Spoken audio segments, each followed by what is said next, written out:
Welcome you all. ਇਸ video 'ਚ ਆਪਾਂ ਕਲੌਕ ਤੇ ਰੀਜ਼ਨਿੰਗ ਦੇ 3 ਤਰ੍ਹਾਂ ਦੇ ਟੌਪਿਕ ਕਵਰ ਕਰਨੇ ਹੈ।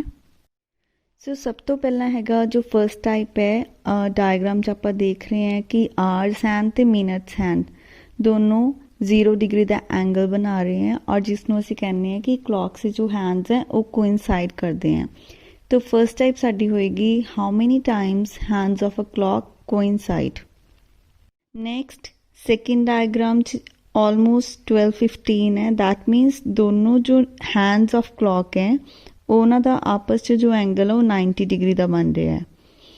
सो सेकेंड टाइप हो जाएगी how many times hands of a clock make an angle of 90 degree और मेक अ राइट एंगल। सो इस तो बाद है जिमें कि पिक्चर च क्लीयर है कि ऑलमोस्ट 6 o'clock द टाइम है तो एक स्ट्रेट एंगल बन रहा है। तो थर्ड टाइप आ जाएगी how many times hands of a clock make an angle of 180 degree. So coming back to the first type how many times hands of a clock coincide. So coming इत्थे coincide दा meaning है overlapping, जो clock दे hands है वो आपस च overlap करते हैं और दे make an angle of 0 degree. So left hand side ते वो सारियां टाइमिंग्स हैं जो क्लॉक दे हैंड्स 12 घंटे 0 डिग्री का एंगल बनाते हैं। तो ये टाइमिंग्स तुसी चेक कर सकते हो। तो इन्हां दा जो काउंट है वो 11 है। तो similarly on the very right hand side next 12 घंटे जो क्लॉक 0 डिग्री का एंगल बना रहा वो दिता होया है। तो इन्हां दा काउंट भी 11 है। सो फर्स्ट क्वेश्चन साडा बन रहा है how many times hands of a clock coincide in 12 hours. जिवें आपां देखिया सी जो सी टाइमिंग्स देखिया ने तो ये काउंट सीगा 11 times. So our answer is 11 times. Type the next question है how many times hands of a clock coincide in a day. A day means 24 hours. असी चेक किया सी कि 12 आवर्स च जो हैंड्स ऑफ अ क्लॉक हैं वो 11 बार coincide कर रहे सी ते नैक्सट 12 आवर च भी 11 बार। दैट मीन्स जो टोटल काउंट हो गया 11 + 11 22 टाइम्स हैं क्लॉक दे हैंड्स कोइंसाइड करते हैं। So our answer is 22 times. Next type है how many times hands of a clock are at right angle. Right angle means clock दे हैंड्स दे विच 90 डिग्री का एंगल। इत्थे on the very left hand side असी देख रहे हैं कि मॉर्निंग के 12 आवर्स च क्लॉक दे हैंड्स कितनी बार 90 डिग्री का एंगल बना रहे हैं। वो सारे टाइमिंग्स अप्रॉक्सीमेट टाइमिंग्स दिते हैं तो जिन्हों का काउंट 22 टाइम्स है। सिमिलरली राइट हैंड साइड ते ईवनिंग के 12 आवर्स के वो टाइमिंग्स दिते हैं जो क्लॉक दे हैंड्स 90 डिग्री का एंगल बना रहे हैं। तो इन्हों का काउंट भी 22 टाइम्स है। सो क्वेश्चन है how many times hands of a clock are at right angle in 12 hours. So इसका आंसर है 22 टाइम्स।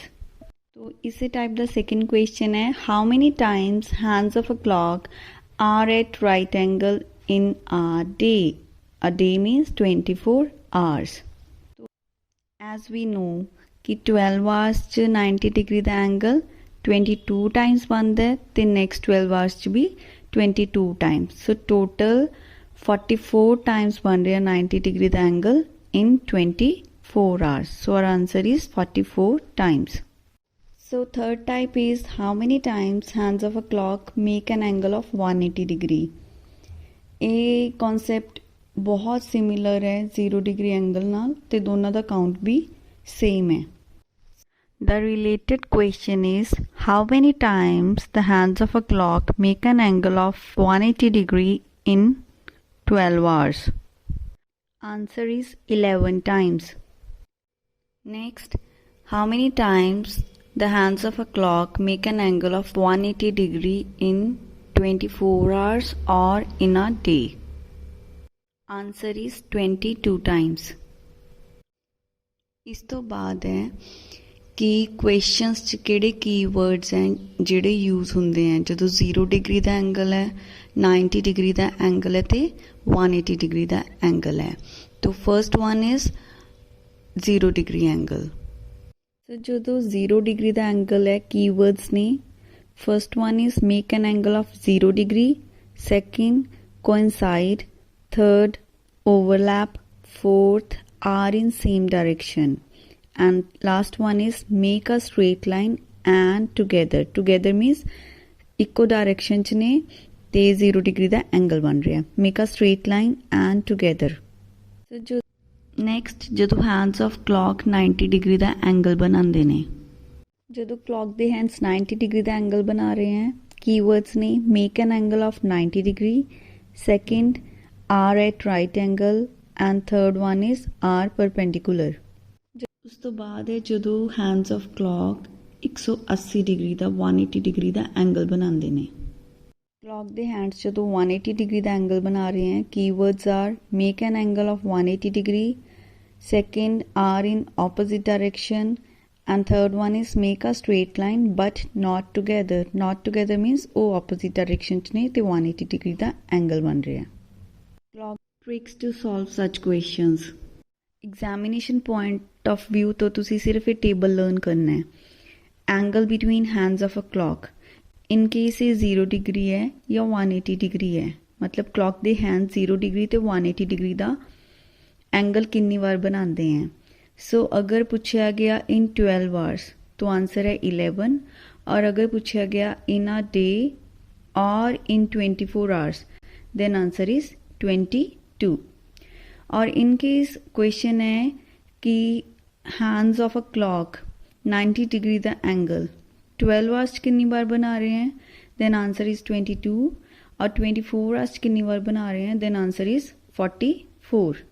इत्थे आपां एक गल नोट करनी है कि जिथे क्लॉक दे हैंड्स कोइंसाइड करते हैं उस चीज़ नूं लिखिया make a straight line and together, मतलब स्ट्रेट लाइन वर्ड यूज़ होया है और स्पेसीफाई किया है कि दे आर टुगेदर।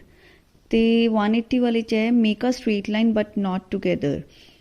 तो इन्हां दोनों के आंसरस जिवें असीं डिस्कस किते हैं लास्ट टेबल च, आंसरस इन 24 आवर्स वो 22 है एंड इन 12 आवर्स वो 11 है। बट इन केस क्वेश्चन आ रहा है सिर्फ straight line, like how many times the hands of a clock make a straight line, उस टाइम ते आपां ये दोनों के जो आंसर है वो ऐड कर देने हैं। लाइक जो आंसर 11 सी वो 11 + 11 22 हो जाएगा, तो जो आंसर 22 सी वो 2 बार 22 ऐड होके 44 हो जाएगा।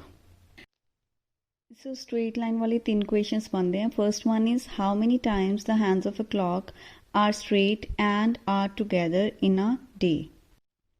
सो जिवें असीं पहलां ही डिस्कस किया है answer is 22। Second question is how many times the hands of a clock make a straight line but not together in a day.